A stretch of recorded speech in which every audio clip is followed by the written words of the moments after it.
Hello friends, श्लोक news में आपका स्वागत है। जैसे कि आप जानते हैं, आपके लिए लेकर आते हैं हम लेटेस्ट खबरें जो कि आपके लिए आपकी ज़िंदगी से जुड़ी हुई होती हैं। तो देखिए, जैसा कि AIIMS के डॉक्टर ने कहा कि आप लोग जानते हैं आजकल ब्लैक फंगस का बहुत ही ज़्यादा इशू चल रहा है। कई राज्यों ने इसको महामारी घोषित कर दिया है। महामारी क्या होता है ये तो आप जानते ही होंगे। महामारी मतलब ऐसी बीमारी जिससे बहुत से ज़्यादा लोग प्रभावित होते हैं। जो मास्क आजकल आप कोरोना के लिए यूज़ करते हैं, प्रयोग करते हैं, उस मास्क को अगर आप 2-3 हफ्ते तक लगातार यूज़ करते हैं तो ब्लैक फंगस हो सकता है। ब्लैक फंगस एक ऐसी बीमारी है जिसमें बहुत ही ज़्यादा समस्या का सामना करना पड़ रहा है। तो डॉक्टरों का ये कहना है कोरोना वायरस की दूसरी लहर जो भारत में अभी जूझ रही है, चल रही है, उसमें ब्लैक फंगस बहुत ही ज़्यादा बढ़ रहा है। यही कारण है कई राज्यों ने इसको महामारी के रूप में घोषित कर रखा है। तो आइए देखते हैं कि हम क्या करें कि ब्लैक फंगस से बचा जा सकता है। ब्लैक फंगस कोई नई चीज़ नहीं है। जैसे डॉक्टर सरजन ने कहा कि फंगल इन्फेक्शन कोई नई चीज़ नहीं है, लेकिन यह कभी भी महामारी की शक्ल में नहीं हुआ था। अभी हमें सही वजह का पहली बात तो पता ही नहीं है कि ब्लैक फंगस होता क्यों है भाई। इसकी बहुत ढेर सारी वजह हैं, जिसमें देख सकते हैं आप अनियंत्रित डायबिटीज़ जो ना टोसिलुजुबान के साथ स्टेरॉइड का जो प्रयोग आजकल किया जाता है, इसमें कोरोना में इससे मरीज़ के अगर वेंटिलेटर पर है तब भी ब्लैक फंगस का बहुत ही ज़्यादा खतरा है। इसमें इसके बचाव के लिए एक दवा जो है सबसे ज़्यादा कारगर है, उसमें से जो उस दवा का जो नाम है, जैसे कि डॉक्टर ने बताया है, ये उसकी दवा का नाम है पोसोकोलोनाजोल। इस दवा का प्रयोग कर हम ब्लैक फंगस से, जब अगर ब्लैक फंगस है तो इस दवा का प्रयोग किया जाना चाहिए। तो आइए थोड़ा सा देख लेते हैं ब्लैक फंगस होता क्या। ब्लैक फंगस एक बीमारी है जिसमें देखिए इस तरीके की जो आपके सामने स्क्रीन है, ऐसे ही आपके प्रॉब्लम्स फेस करनी होती हैं। तो ब्लैक फंगस के लक्षण क्या है, पहचान क्या है, बचाव के क्या तरीके हैं, इन चीज़ों को अभी थोड़ा सा हम एक नज़र में हम देख लेते हैं। क्योंकि आजकल महामारी का जो शक्ल ले चुका है, एक फंगल डिसीज़ है जो म्यूकार माइकोसिस नाम के फंगल से होता है। ये ज़्यादातर उन लोगों में होता है जिन्हें पहले से कोई बीमारी हो या वो ऐसी मेडिसिन ले रहे हो जो बॉडी की इम्यूनिटी को कम कर देती हो, या इम्यूनिटी को बढ़ाने के बजाय कम कर देती हो।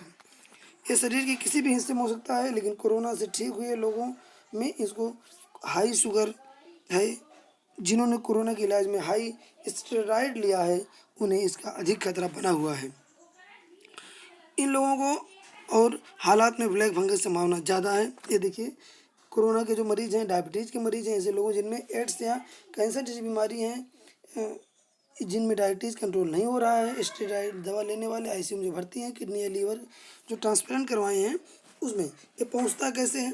सबसे बड़ी बात है कि पहुंचता कैसे है शरीर में, और इससे क्या असर पड़ सकता है। ब्लैक फंगस नाक से फैलता है, ध्यान रखिए इस बात का। ज़्यादा सांस के जरिए वातावरण में मौजूद फंगस हमारे शरीर में पहुंचते हैं। अगर शरीर में किसी तरह का घाव है या शरीर कहीं जल गया हो तो वहाँ से भी ये इन्फेक्शन शरीर में फैल सकता है। अगर इसे शुरुआती दौर में ही डिटेक्ट नहीं किया जाता, आंखों की रोशनी जा सकती है, शरीर के किसी हिस्से में फंगल फैल सकता है, शरीर का वो हिस्सा सड़ सकता है। ये बहुत गंभीर लेकिन एक रेयर इन्फेक्शन है। ये फंगल वातावरण में कहीं भी पा सकता है, जैसे सड़ने वाले ऑर्गेनिक मैटर, जैसे सड़ी पत्तियाँ, लकड़ियाँ या ऐसी जगहों पर ये पाया जाता है। जानिए कितना घातक है ब्लैक फंगस। आप इसके द्वारा ये देख सकते हैं कि ब्लैक फंगस कितना ज़्यादा खतरनाक है।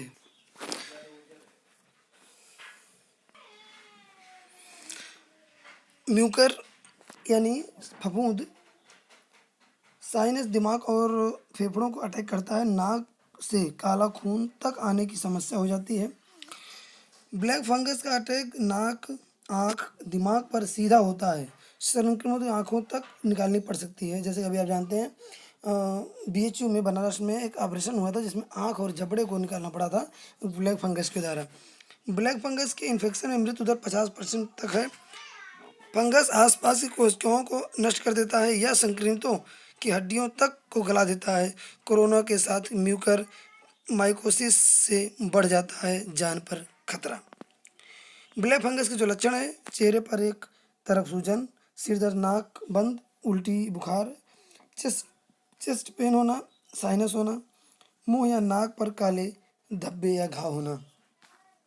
शरीर के किस हिस्से में इन्फेक्शन है इस पर इस बीमारी का लक्षण निर्भर करते हैं, जिस चेहरे का एक तरफ से सूज जाना, सिर दर्द होना, नाक बंद होना, उल्टी आना, बुखार आना, चेस्ट पेन होना, साइनस कंजक्शन, मुंह के ऊपर हिस्से तथा नाक में काले घाव होना जो बहुत ही तेजी से गंभीर हो जाते हैं।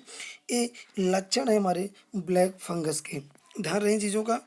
म्यूकर यानी माइकोसिस यानी ब्लैक फंगस के लक्षण जो हैं ये देखिए इस तरीके के हो जाते हैं, जैसे कि आप देख पा रहे हैं इस पिक्चर में। ये देखिए यहाँ पर, तो इस तरीके से जो है ब्लैक फंगस अगर होता है तो इस तरीके का चेहरा जो है, आँख की लालिमा या सूजन को नज़रअंदाज इसमें नहीं करना चाहिए। ब्लैक फंगस से चपेट में आने पर सबसे पहले आँख अचानक लाल होगी, आँख में सूजन आ जाएगी, नज़र कमज़ोर पड़ने लगेगी, गंभीर मामलों में रोशनी भी जा सकती है। इस चीज़ का ध्यान रहे। कोरोना रोगी आँख की लालिमा या सूजन को नज़रअंदाज ना करें। तालू या नाक पर उस जगह कुछ काला काला दिखे जहाँ चश्मा टिकाया जाता है, दांत ढीले हो जाना, जबड़े में कुछ दिक्कत हो, मानसिक दशा में बदलाव आए, साफ न दिखे, चीज़ें दो दो दिखें और आँख में भी दर्द हो, तो इस तरीके की चीज़ें जो है ब्लैक फंगस के लक्षण हो सकते हैं। पहचाने कैसे लक्षण है देखिए, ये देखिए फोटोज़ के साथ आप देखिए। चेहरे के एक हिस्से में सूजन और आँखों का बंद होना, नाक बंद होना, नाक के नज़दीक सूजन, मसूड़ों में सूजन, पस पड़ना, दांतों का ढीला हो जाना, तालू हड्डी का काला हो जाना, आंखें लाल होना, रोशनी कम होना और मूवमेंट रुकना, ये सब ये इन्फेक्शन के लोगों को होता है। इससे क्या कोई कनेक्शन है कोरोना से? कोरोना मरीजों में मिल रहा ब्लैक फंगस संक्रमण, डॉक्टर बोले इलाज संभव है। जिन रोगियों ने कोविड के दौरान ज़्यादा स्टेरॉइड लिया हो, काफ़ी देर आईसीयू में रहे रोगी, ट्रांसप्लांट या कैंसर के रोगी जिनका शुगर लेवल हमेशा ज़्यादा बना रहता है, उनको ज़रूरत। कोरोना के इलाज में 3 स्टेरॉइड दवाएं कारगर हैं। कौन कौन सी? डेक्सामेथासोन और हाइड्रोक्लोरोटिसोन और मिथाइल प्रेडिसोनोल सोन, ये 3 दवाएं हैं। देख लीजिए यहाँ पर, ये 3 दवाएं जो है जो कारगर थी, स्टेरॉइड दवाएं। ठीक है। अब कोरोना जिन लोगों को हो रहा उनका भी इम्यून सिस्टम कमज़ोर हो जाता है। अगर किसी हाई डायबिटीज़ मरीज को कोरोना हो जाता है तो उसका इम्यून सिस्टम और कमज़ोर हो जाता है। ऐसे लोगों में ब्लैक फंगस इन्फेक्शन संभावना ज़्यादा बनी रहती है। दूसरा, कोरोना मरीजों को स्टेरॉइड दिए जाते हैं, इससे मरीज की इम्यूनिटी कम हो जाती है, इससे भी उनमें इन्फेक्शन फैलने की संभावना ज़्यादा रहती है। इन्फोटेरिन बी दवा की मांग बढ़ी है। क्यों? कुछ राज्यों में काली फंगस के प्रकोप बढ़ने से इन्फोटेरेसिन बी दवा इंजेक्शन की मांग बढ़ गई है। देखिए ध्यान दीजिए, ये एक इंजेक्शन है जिसका हम प्रयोग कर रहे हैं आजकल ब्लैक फंगस के लिए। इस मरीज से पीड़ित लोगों के लिए डॉक्टर यही दवा लिख रहे हैं। सरकार इस दवा के पर्याप्त उपलब्धता बना रखने के लिए निर्माताओं से इसका उत्पादन बढ़ाने के लिए चर्चा के साथ इसका आयात करने जा रही है। कहाँ कहाँ फैल रहा है? दिल्ली, गुजरात, उत्तर प्रदेश, मध्य प्रदेश, महाराष्ट्र और राजस्थान में भी ब्लैक फंगस के ज़्यादा मामले देखे गए हैं और इनमें से कई राज्यों ने इसको महामारी के रूप में घोषित किया जा चुका है। सरकारें जो है महामारी घोषित कर दी हैं। क्या करें ब्लैक फंगस के? शुगर को नियंत्रित रखना है आपको। कोरोना से ठीक होकर लौटे हैं और आपको डायबिटीज़ है तो ब्लड शुगर पर कड़ी निगाह रखें। स्टेरॉइड का इस्तेमाल डॉक्टर की सलाह पर करें। सही समय, सही मात्रा और उचित मात्रा दिनों तक ही स्टेरॉइड जैसी दवाएं लें। डस्ट वाले एरिया में न जाएं। गार्डनिंग या खेती करते हुए वक्त फुल स्लीव से ग्लव्स पहने, मास्क पहने। उन जगहों पर जाने से बचें जहां पानी की लीकेज हो, जहां ड्रेनेज का पानी इकट्ठा हो, यानी जहां पर फंगस उगने की संभावना हो वहां पर जाने से बचें। इस तरीके से आप जो है बच सकते हैं ब्लैक फंगस से। कोरोना के कहर के बीच ब्लैक फंगस बन रहा खतरा आप जानते हैं। ये डॉक्टर को आपको दिखाना है। जिसमें से कोई भी लक्षण आपको मिलते हैं तो शरीर का कोई भी हिस्सा जैसे सड़ने लगे या कोई परेशानी आए, क्योंकि आप जानते हैं बहुत ही ज़्यादा है शरीर पर हजारों करोड़ फंगस, हमारे शरीर पर, पूरे शरीर पर करोड़ों की संख्या में फंगस या बैक्टीरिया होते हैं। इम्यून सिस्टम उन्हें मारता रहता है। इम्यूनिटी कम होने पर हमला बोलते हैं। फंगस कई तरह के होते हैं, कोई त्वचा को खाता है, कोई नाखून खाता है, तो नुकसान पहुंचा रहा है और ये घातक तरह का फंगस है। कौन सा? म्यूकारमाइकोसिस जो ये फंगस है जिससे हमको परेशानी हो रही है, यही हमारा ब्लैक फंगस कहलाता है। इससे बचने का सबसे अच्छा तरीका अपने इम्यून सिस्टम को मजबूत बनाया जाए। तो इस तरीके से आप देख सकते हैं कि जो ब्लैक फंगस है उससे बचने के लिए हम क्या कर सकते हैं। आशा है ये बहुत ही इम्पोर्टेंट जानकारी है, आपको पसंद जरूर आई होगी। अगर पसंद आया है तो हमारे चैनल को सब्सक्राइब और शेयर ज़रूर करें। धन्यवाद।